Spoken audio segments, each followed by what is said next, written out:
Que le Seigneur Jésus-Christ vous bénisse richement. Je suis encore heureux d'être sur la chaîne pour s'édifier avec la parole de l'air, car en elle où réside la vie éternelle. C'est pourquoi on va encore continuer avec le sujet intitulé « Quelles sont les œuvres de Dieu ?» que nous avons commencé depuis, en tout cas il y a longtemps, pas longtemps, mais ça fait moins de 2 semaines. Et Dieu voulant, nous allons continuer parce que c'est sa volonté. Alors avant que nous puissions continuer, prions un peu Dieu, afin qu'il puisse nous donner le contexte de cette parole ici qu'on va entendre, qu'il puisse vraiment entrer dans nos cœurs, afin de produire une conversion à l'ancienne mode. Prions un peu. Seigneur Jésus-Christ, nous sommes devant toi, Seigneur Jésus, ce matin, ce soir plutôt. Vraiment, nous avons besoin de toi, Seigneur Jésus-Christ. Donne ta parole, Seigneur Jésus. Fais que ta parole que tu veux parler comme ça maintenant, Seigneur. Ça peut donner, Seigneur, la vie à l'auteur qui va écouter la parole, Seigneur Jésus-Christ. C'est que tu es présent, Seigneur. Allez-moi du chemin. Et toi, tu puisses parler à ton peuple. Tu puisses parler à ma soeur, mon frère qui est de loin, qui est de près. On fait cette parole ici, Seigneur Jésus-Christ, puisse donner la vie éternelle, Seigneur. Et je crois que, Seigneur, tu vas les bénir là où il est, Seigneur Jésus-Christ. Fais que cet esprit d'incrédulité, que ce soit sans effet au nom du Seigneur Jésus. Je crois qu'il va le faire maintenant, Seigneur. Je prie ainsi au nom du Seigneur Jésus-Christ. Amen. Et oui, nous voyons récemment le sujet intitulé « Quelles sont les œuvres de Dieu ?» Nous montrons réellement que quand Dieu envoie un homme avec un message spécial, pour un peu spécial, c'est parmi l'œuvre de Dieu. Et nous avons vu comment quand Jésus-Christ commençait à opérer des signes de prodiges, il y a ceux qui ont refusé l'œuvre là, ils ont blasphémé. Nous avons dit, blasphémer, par la parole de Dieu, c'est quand Dieu se manifeste et qu'il ne veut pas le recevoir. Ça, c'est blasphémer contre l'Esprit de Dieu. C'est ce que nous voyons réellement récemment ici, que quand Jésus-Christ faisait les œuvres de Dieu, de son Père, les pharisiens, les scribes traitaient cela de Belzéboul, des esprits impurs.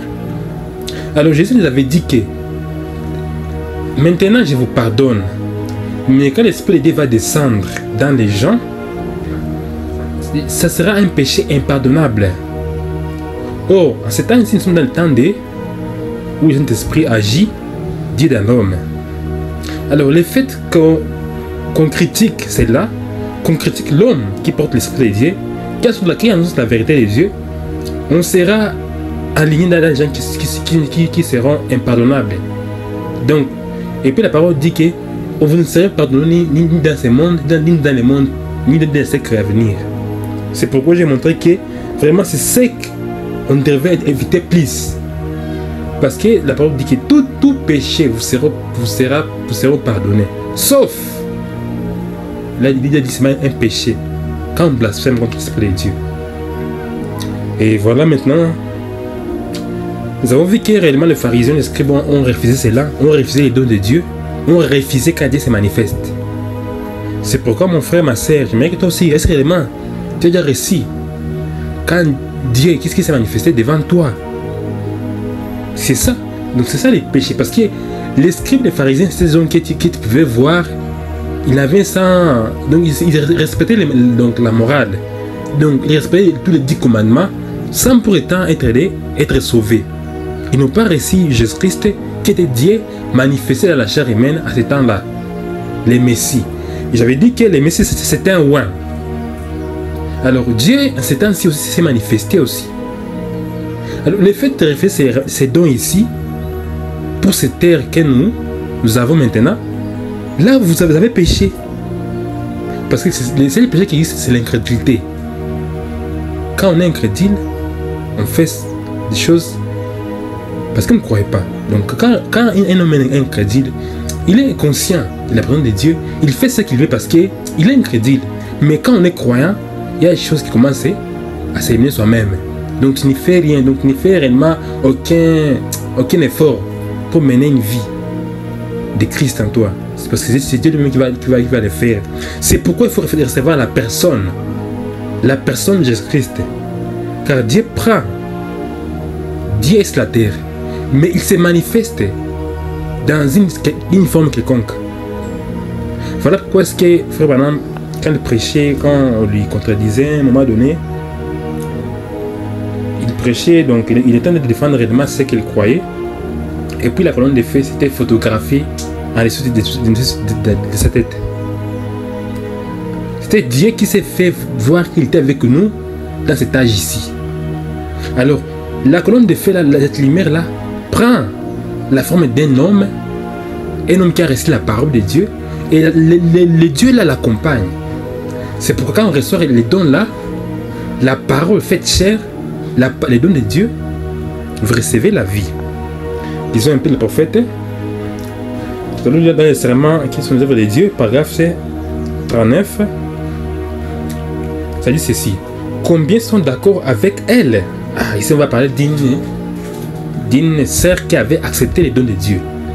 Quand Dieu s'est manifesté, elle a accepté. Elle n'a pas fait comme les pharisiens ou les scribes qui ont rejeté cela. Combien sont d'accord avec elle? Nous tous. Il était le Dieu prophète. Ici on parle de Jésus, dont Moïse avait annoncé la venue. Elle reconnaissait cela. Voilà. La fille là a reconnu les dons de Dieu en ce temps-là. C'est pourquoi toi, c'est mon frère. Il faut vraiment reconnaître les dons de Dieu qui te parle maintenant. Car c'est Dieu lui-même qui se manifeste dans l'humilité.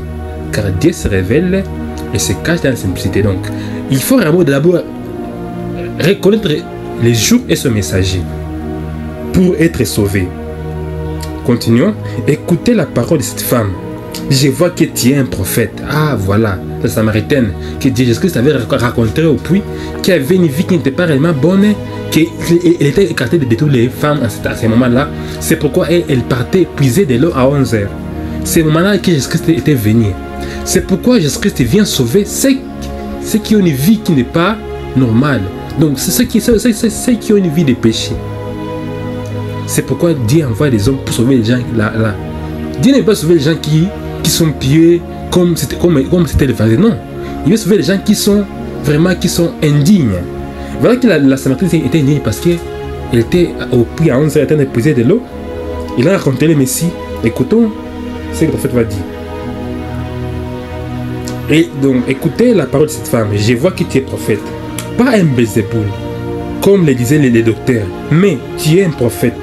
Nous savons 3 points. Nous les Samaritaines, nous savons que lorsque le Messie viendra, il nous dira ces choses. Vous voyez, quand Jésus-Christ avait discerné la femme là, elle avait dit qu'elle a 5 femmes, et la 6e est dans son lit. Et puis Jésus-Christ elle avait dit, si réellement tu savais à qui te parlait, il pourra te donner les eaux de la vie. Et puis la Samaritaine a discerné réellement que c'était Dieu dans la chair humaine. Et à ce moment-là, elle est partie commencer à témoigner parce qu'elle a vu Dieu. Vous voyez? Vous voyez? C'est ce qui serait le signe du Messie. Le Messie est censé nous dire toutes choses lorsqu'il viendra. Voilà. Vraiment, quand le Messie sera en ce temps-ci aussi, ils vont dire la même chose. Ils vont dire vraiment les choses qui vont venir en ce moment-ci. C'est pourquoi la parole dit, voici, je vous enverrai et les prophètes. Avec un jour de l'éternel arrive. Ce sera un jour grand et redoutable. Vous voyez, c'est ce que la parole dit. Continuons. En d'autres termes, tu es certainement son prophète, car tu as ces choses. C'était quelque chose dans 3 points, mon problème. C'est là qui réside mon problème. Quand je suis une femme de mauvaise réputation, mais toi, tu ne me connais pas. Tu es un juif, je suis une Samaritaine. Voilà la femme, hein? Mais on m'a enseigné cela et je crois que le Messie fera ces choses. Mais toi, qui es-tu? C'est la question qu'il avait posée au Messie. Jésus a dit, je suis moi qui te parle. Est-ce que réellement, c'était reconnu réellement que c'est Dieu qui te parle? Parce que la femme ici, elle s'entend à reconnaître réellement que c'est Dieu qui lui parlait. Vous voyez, c'est la différence. C'est de discerner la parole, l'esprit qui te parle. Parce que Dieu est la parole. La parole a été faite chair pour te sauver. Vous voyez? Jésus a dit, je le suis moi qui te parle. Oh, quelle parole! sur ces paroles, elle était abandonnée. Et donc, elle a abandonné la triche et entrant dans la ville, en courant, elle dit, venez voir un homme qui m'a dit ces choses que j'ai faites. N'est-ce pas le Messie? Ah, quelles sont les œuvres de Dieu? Est-ce que réellement, toi aussi, quand tu vas c'est vrai, c'est Dieu.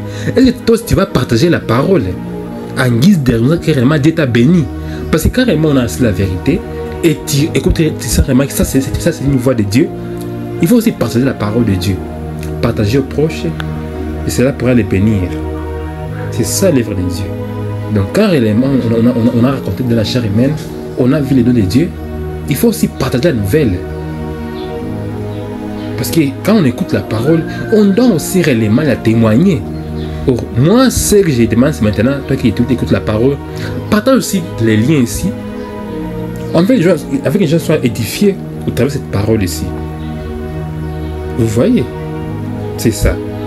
Et le Seigneur vous bénisse richement. Soit aussi réellement l'un qui va accepter le don de Dieu à ces temps-ci pour être béni. Parce que ça, c'est la manière que Dieu veut. Il ne faut pas être comme un pharisien qui avait refusé le don de Dieu à ces temps-là.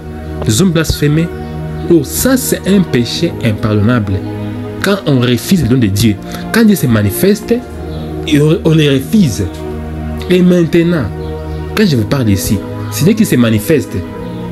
Le fait de les refuser, c'est si vous êtes déjà jugé. Parce que la parole dit ceci, et je crois que c'est dans les Épîtres que Paul a écrit. En tout cas, je ne me rappelle pas bien. Le péché, c'est quand réellement tu ne crois pas. Que le Seigneur bénisse richement.